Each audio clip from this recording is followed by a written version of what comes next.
सगळे. तर मी आज तुमच्यासाठी सेकंड व्लॉग घेऊन येत आहे. तर व्लॉग शेवटपर्यंत नक्की पहा.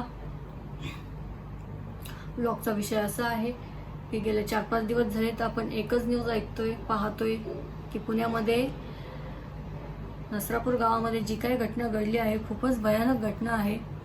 65 वर्षाच्या वृद्ध आजोबांनी 4 वर्षाच्या मुलीवर बलात्कार करून तिची हत्या करून तिचा मृतदेह शेणामध्ये दडवून ठेवला होता. तर मी एवढंच सांगेल की आपण आपल्या मुलांची काळजी घ्यावी.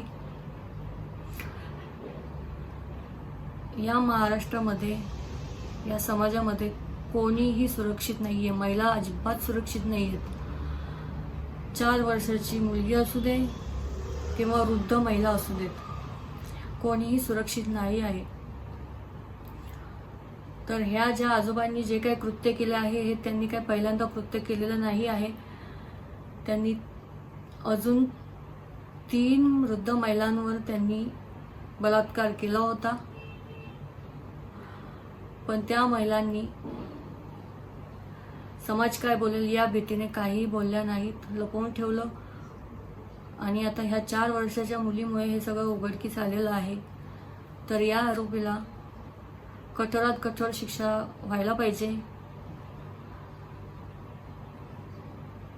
एवढंच माझं म्हणणं आहे.